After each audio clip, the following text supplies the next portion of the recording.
definitely friends before any singing ever took place, before we got on anybody's stage, before there were any practices. Um, we were all tight. And so to bring that relationship and that friendship, um, to be able to do it, like Stan just said, to be able to do it with people that they're your brothers, man, no doubt. These cats are my brothers.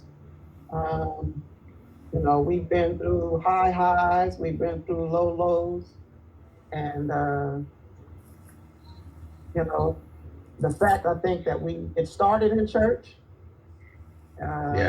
it's never left church. Although I will say that it was said that this was a group we've grown together, so we've gotten to see each other's messes and the struggles that we've all had, because obviously you don't take the music away. Just growing up as a young man, you're gonna go through some stuff. And I can recall there were times where we would get up and sing.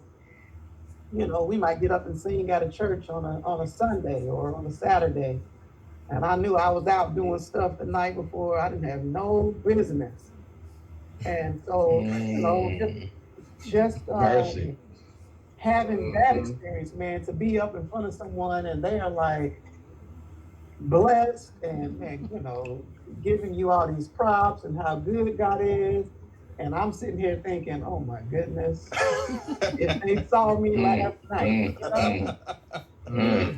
So right.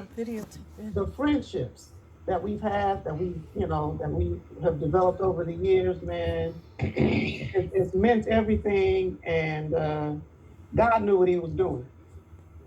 God knew what he was doing when he brought us together as young cats, me and my tough skins. you know, yeah. It's a blessing, no doubt. It was a blessing. And then, like Stan said, to be here today, we're still all in church. My boy Derek, that brother has served in church, over 30 years. He's been a pastor, teacher, a deacon.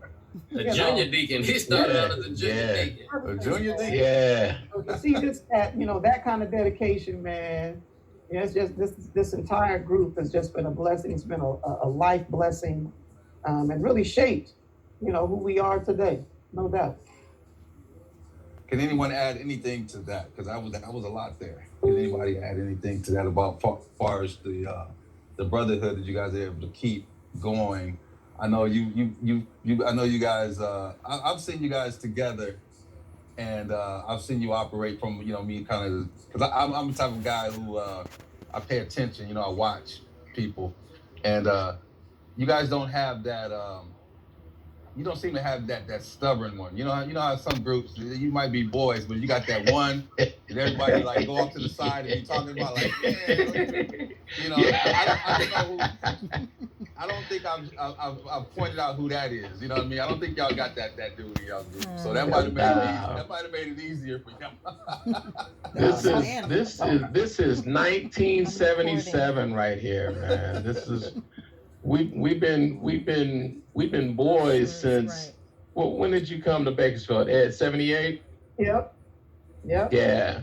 We've been boys since, for me, 77. Ed came in 78, and I think I have to give a lot of that to the fact that our families that preceded us, they were friends. Mm-hmm. My uncles and my mother and my aunt were friends with Stan's family, mm-hmm. and were friends with Derek's family, and they all grew up together. And so we are just the second generation of that, to come in and just be close like that.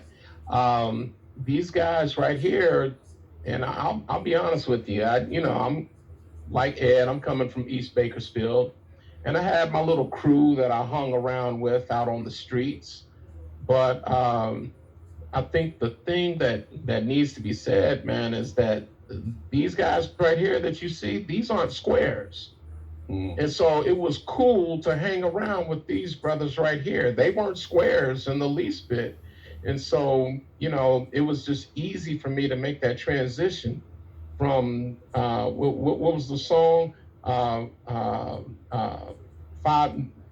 6 days of praying, what was it, 6 days, 6 to 1? Yeah. Yeah, one day of praying and 6 nights of fun. One day of praying and 6 nights of fun. Right. Mhm. And it switched for me. It went from, you know, 6 days of praying and 1 night of fun, maybe, just because I switched who I was hanging around with. And by beholding, you become changed. And so by hanging around with these brothers right here, man, and grooming ourselves and raising ourselves up to become men, like Ed said, that we didn't have our fathers there necessarily. Stan was the only one that kind of had his dad right there. That was all our dad. Yep. Yeah, pretty much. Pretty much. Gotta give that love. Yeah, and so for us to be such for us to be together all the time, that kind of, I needed that. Where I may have had one toe in the church and everything else out there in the streets, I needed that. That one toe saved my life. And so I give an honor to God, and I just praise him daily for this fellowship right here that I have with these brothers. Yeah. Yeah. Hey, you want to fix your